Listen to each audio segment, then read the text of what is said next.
Number 10. Robinson Crusoe Island. Nearest populace, Chile, 416 miles. Island inhabitants, 843. Whilst the classic novel is a work of fiction, like many stories, it is rooted in truth. That truth doesn't reveal the location or depiction of this island, though. Per Daniel Defoe, his island is located in the Caribbean and populated with cannibals. The real Robinson Crusoe Island is in the South Pacific Ocean, off the coast of Chile. It is populated with around 800 people who survive mostly on lobster, fishing, and tourism. No cannibals here, thanks. It now stands as a stunningly beautiful and bustling hub, a far cry from Alexander Selkirk's recollection of the island, who was the sailor stranded there back in 1704, whose story went on to inspire the book behind the island's name. He went 4 years living like Chuck Noland on the uninhabited island, presumably without a Wilson. Eventually, Alexander was rescued by a passing ship, having survived off of a diet of mostly fish, berries, and wild goats. Not quite a tropical paradise, the weather here is frequently misty, and temperatures can drop as low as 45 degrees Fahrenheit. The island was hit by a devastating tsunami and earthquake in 2010, which killed 16 people and destroyed homes and swept the only school on the island out to sea. Thankfully, after a long rebuilding process, the village is now back on its feet. Number 9. Floriana Island. Nearest populace, Ecuador, 563 miles. Island inhabitants, 140. This island, like many in the Galapagos, was born out of a volcanic eruption. A 67 square mile landmass was left. The island is mostly flat, except for the eruption site, which stands a proud 2,100 feet tall. Now named after the first president of Ecuador, Juan José Flores, it was previously called Charles Island, that's the second, not Darwin, and Santa Maria for one of Columbus's ships. This former volcano has more than one fiery story in its history. 19th century whalers would pass by the island and deposit letters at Post Office Bay for later collection. This was until 1820, when one clumsy American named Thomas Chappell started a fire while performing a prank. But, it being the dry season, no one laughed. The fire burnt so ferociously that it was visible on the horizon for 36 hours. Fast forward 100 years, and the island's first residents arrived. Their population stands at approximately 140 and includes descendants of the first settlers. There's one boat that docks every 2 weeks to transport supplies and perhaps visitors. There is a small hotel housing the only telephone on the island, a school, but no pub. Number 8. Raoul Island. Nearest populace, New Zealand, 680 miles. Island inhabitants, 4 to 15. Raoul Island stands over 500 meters above sea level and is a biodiversity hotspot, as well as a literal hotspot. In 2006, a team of scientists was on the island when a volcanic eruption, lasting 40 seconds, blasted 200 tons of sulfur dioxide into the atmosphere. Unfortunately, one of the scientists, Mark Kearneys, was caught in the blast and died. His body was never recovered. Other DOC workers continue his legacy, and around 15 Raoul Rangers work tirelessly to preserve the unique flora and fauna, some staying for over a year at a time. Department of Conservation officers have been stationed on this island since 1937. But prior to that, the last family had been evacuated by the Kiwi government in 1914. Raoul is 680 miles off the northeast of New Zealand and is part of the country's largest marine reserve. Along with rough seas, there are plenty of earthquakes, as Raoul is located near 2 active tectonic plates, making this one tough place to live. Number 7. Southern Thule. Nearest populace, the Falklands, 1,000 miles.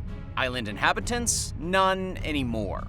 This collection of islands has been claimed by the British since 1908. There they remained, empty but claimed for nearly 70 years. These frozen wastelands are barren and windswept, located close to Antarctica. In 1976, the Argentinian army snuck over to the island and managed to construct a base that included barracks, radio and weather stations, and a helicopter pad before the Brits caught on. They inhabited southern Thule to make a claim at the Sandwich Islands. Political negotiations and military shows of strength went on in secret. It was over a year before the occupation was leaked to the public. Almost 6 years after building a camp on southern Thule, the Argentinians invaded the British-run Falkland Islands in April of 1982, wanting to enforce their claim. This started a war that ended in significantly higher losses on the Argentinian side. Ultimately, after a 10-week conflict, the invading army was forced out of the Falklands and then southern Thule. Seriously, what did they think was gonna happen? Number 6. Pitcairn Island. Nearest populace, Tahiti, 1,317 miles. Island inhabitants, 47. This southern Pacific island still holds on to the legacy of the men to first inhabit it. Pitcairn Island was the remote home of a crew of British mutineers who landed there in 1789, led by Fletcher Christian. He, along with 8 former British sailors and 18 Tahitians, settled on Pitcairn, who later burned the HMS Bounty and lay namesake to Bounty Bay. It was 25 years before the British arrived, and by this point, the only remaining adult male was John Adams, who was accompanied by 30 women and children. He said most of the other men fell to alcoholism, disease, or in some cases, murder. Their names live on to this day, with many of the residents here still carrying the surnames: Christian, Adams, Young, and Quintal. Modern life on Pitcairn isn't so dangerous. This warm climate has a wet season through summer, and winters are usually pretty dry, staying between 65 and 95 Fahrenheit year-round. Mr. T, or Mr. Turpin to you, is the sole survivor of the Galapagos giant tortoises brought to Pitcairn by American sailor Irving Johnson before the 1950s. Mr. T now has a protection order in his name and can be, more often than not, found chilling at the Western Harbor. As excitingly, the island's only electrician turned 67 years old in 2020. Number 5. Île de la Possession. Nearest populace, Madagascar, 1,472 miles. Island inhabitants, 20 maximum. Île de Possession is the largest of the Crozet archipelago and only one of the 20 islands to be inhabited. Its name in English, Possession Island, it is part of the French Southern and Antarctic lands located in the Indian Ocean. It's just shy of 60 square miles and features landscapes of harsh mountains and large glacial valleys, while black volcanic sand beaches host fur and elephant seals. The surrounding waters regularly drop to nearly freezing, and home to a pod of around 80 killer whales. There's also an abundance of bird species on the island, including macaroni penguins and a variety of albatrosses. This is a hugely vital island for seabird nesting and migration, and explains why the island is now inhabited by a crack research team. The Alfred Folliet Research Station, located on the eastern end of the island, is manned 365 days a year. Number 4. Niue. Nearest populace, New Zealand, 1,500 miles. Island inhabitants, 1,600. Niue, located in the South Pacific, is somewhat unique in that it is a self-governing state in free association with New Zealand. Existing as such since 1974, they fly their own flag and have a national seal, and they do not use the New Zealand currency. It is an island of mostly Polynesian descent, but as part of the realm of New Zealand, Niuean citizens take Queen Elizabeth II as their head of state, in her role of Queen of New Zealand. The Rock of Polynesia, as it's sometimes known, is one of the world's largest coral islands. It is divided into 14 villages, with each community electing a chairperson who in turn meet for parliament. Now considered a civilized country, this was not the first impression of Captain James Cook, who was reportedly denied permission to land on 3 occasions in 1774. 19th century missionaries eventually forced their ways onto the island and left their influence. There is state-funded Wi-Fi, free laptops for students, and 30% of the population can speak both English and Niuean. Number 3. Tristan da Cunha. Nearest populace, South Africa, 1,743 miles. Island inhabitants, 266. Tristan da Cunha is a British overseas territory whose capital owns the title of the most remote permanent settlement on Earth.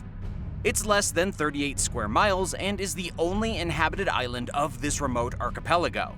With no airport, let alone landing strip, the only way to access Tristan da Cunha is via a 6-day boat ride west across the open ocean from South Africa. It seems appropriate for this to be a British territory, as the climate is quite similar: consistent moderate to heavy rainfall and persistent winds and mild temperatures. Perhaps that's what inspired the name of the settlement, Edinburgh of the Seven Seas. Locals often work in the fishing industry, and there sits a large crawfish factory at the harbor. The town features 2 churches, 1 school, 1 hospital, and 1 bar, the Albatross Bar. For any tourists willing to brave the long trip, there are several museums on the island. This small but tight-knit community has an impressive fleet of 3 emergency response vehicles: 1 ambulance, 1 fire truck, and 1 police car, all of which are just modified 4x4 trucks. A volcanic eruption in 1961 forced the entire population to evacuate some 6,000 miles to Calshot, Hampshire. Not only were these families uprooted for 2 years before the volcano was declared safe again, but the original crayfish factory was destroyed by lava. Number 2. Easter Island. Nearest populace, Chile, 2,182 miles. Island inhabitants, 7,750. Almost certainly the most famous remote island, but it's not quite the farthest away. Like Crusoe Island, Easter Island is part of Chilean territory. The people here are still known for being stone-faced and their rather large heads. Somewhere between 900 and 1,000 of these statues exist on Easter Island. They were built by the original Polynesian inhabitants of the island around 3,000 years ago. On average, these statues stand 13 feet tall and weigh about 14 tons, or the same as 28 grand pianos. The giant figures are carved from a single piece of rock. Most are made from tuff, a type of rock ejected as ash that becomes solid once settled. Too far south for a tropical climate, it is no less visually stunning. Steep coastal cliffs and deep rocky caves all surround rolling green hills. The first settlers here, of Polynesian origin, were mostly wiped out by colonization. Named after Easter Sunday, the day it was quote-unquote discovered by a Dutch explorer in 1722. These days, about 50% of the inhabitants still identify with their Rapa Nui ancestors. Most of the work here is either tourism or conservation-based. Although with the driving wind and rain, some of the statues are slowly returning to slabs of stone. Number 1. Amsterdam Island. Nearest populace, Africa, 2,500 miles. Island inhabitants, 25 humans. This French island, which is named after a Dutch city but sits in the Indian Ocean, might appear to be having an identity crisis, but it is number 1 on our list. It is roughly equidistant to Madagascar, Australia, and Antarctica. Amsterdam Island itself is only 6 by 4.5 miles and has an average climate of 55 degrees Fahrenheit. Despite that sounding inhospitable, in 1871, a small group of French settlers tried to grow crops and farm cattle. They abandoned this plan after a few months, but left the cattle. Those 5 cattle went on to number over 2,000. So, who would be crazy enough to live here? Research scientists, of course. The French built a weather station there in the 80s, and it has been manned since. Thanks for watching. Would you rather be stranded on a deserted island all alone, or with someone you hate? Let us know in the comments section below.